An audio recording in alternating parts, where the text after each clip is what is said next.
Om Swastiastu dan selamat pagi. Perkenalkan, nama saya Nika Dekridiani dengan nomor stambuk DS 03180006. Baiklah, terima kasih atas kesempatan yang diberikan kepada saya. Di sini saya akan menjelaskan materi pembelajaran yang menekankan penggunaan komunikasi lisan dalam pembelajaran bahasa kelas tinggi. Baiklah, di sini saya akan menjelaskan perkembangan bahasa dapat dipengaruhi terhadap proses belajar, sehingga mereka memerlukan pengalaman belajar yang konkret. Keterampilan berbahasa lisan atau berbicara merupakan modal utama bagi setiap orang dalam mengadakan interaksi dan komunikasi dengan lingkungan sekitar. Komunikasi akan bermakna apabila antara pembicara dengan lawan pembicaranya tahu apa yang akan dibicarakan. Pengertian komunikasi lisan. Komunikasi lisan adalah proses penyampaian atau menerima pesan dengan menggunakan kata-kata yang diucapkan.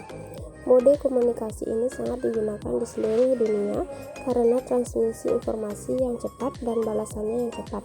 Komunikasi lisan dapat berupa percakapan langsung antara dua orang atau lebih, seperti komunikasi tatap muka, ceramah, rapat, seminar, diskusi, kelompok, konferensi, dan lain-lain. Atau percakapan tidak langsung, yaitu bentuk komunikasi di mana media digunakan untuk pertukaran informasi seperti percakapan di telepon, panggilan video, panggilan suara, dan lain-lain. Untuk itu, perlu adanya kejelasan dalam setiap ucapannya.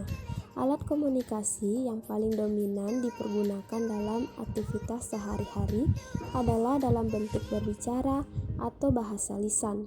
Dengan berkomunikasi, memungkinkan individu membangun suatu kerangka rujukan dan menggunakannya sebagai panduan untuk menaksirkan situasi apapun dan permasalahan yang dihadapi. Tanpa melibatkan diri dalam komunikasi, seseorang tidak akan tahu bagaimana makan, minum, berbicara sebagai manusia, dan memperlakukan manusia lain secara beradab. Cara-cara berperilaku seperti itu harus dipelajari lewat pengasuhan keluarga dan pergaulan dengan orang lain. Semuanya berpangkal dari adanya komunikasi. Meskipun komunikasi dapat dilakukan dalam bentuk bahasa tulis dan bahasa isyarat, komunikasi yang paling umum dan paling efektif dilakukan dalam bentuk bahasa lisan atau bicara. Berbicara merupakan kegiatan berbahasa yang aktif dari seseorang pemakaian bahasa. Bicara merupakan salah satu unsur kemampuan yang paling penting dalam berbahasa. Selain kemampuan menyimak, membaca, dan menulis, berbicara menduduki peringkat kedua setelah menyimak dalam penggunaannya.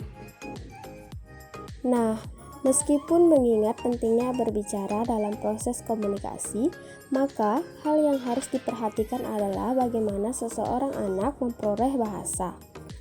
Bagi seorang anak, lingkungan merupakan suatu sumber yang sangat penting untuk perkembangan bahasanya. Pertama adalah pengalaman atau situasi bersama ibu dan ayah serta orang lain dalam lingkungan terdekat. Kesadaran anak mulai berkembang dengan adanya benda dalam lingkungan. Ia akan mengetahui bahwa setiap benda mempunyai arti. Melalui pengalamannya, ia akan belajar menggabungkan pengalaman dan lambang. Bahasa yang ia peroleh lewat pendengaran tentunya didukung dengan indera lihat, raba, rasa, dan cium yang sama-sama memegang peranan penting dalam masa awal perkembangan. Supartina Pakasi dalam Eja Sanja 1995-15 mengemukakan semakin banyak benda yang dilihat, didengar, diraba atau dimanipulir, dirasa, dan dicium, makin pesat berlangsung perkembangan prinsipnya, dan makin banyak tanggapan yang diperoleh, makin pesat pula lah perkembangan bahasanya. Kemampuan berbahasa seseorang mencerminkan kualitas pendidikannya. Penguasaan bahasa sangat penting dan menentukan bagi siswa untuk dapat melanjutkan pendidikan ke jenjang yang lebih tinggi. Ada pula yang mengatakan bahwa bahasa adalah alat berpikir. Keterampilan berbahasa pada anak-anak berkembang melalui suatu rangkaian perkembangan hierarkis yang terdiri atas mendengar, berbicara, membaca, dan menulis.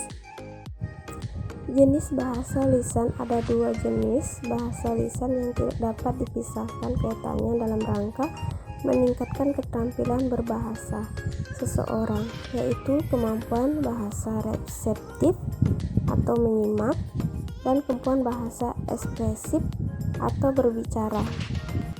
Ada dua jenis bahasa lisan.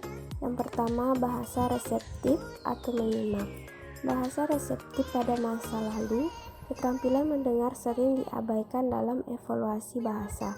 Keterampilan mendengar perlu dinilai dan dikembangkan secara hati-hati, sama halnya dengan keterampilan bahasa yang lain.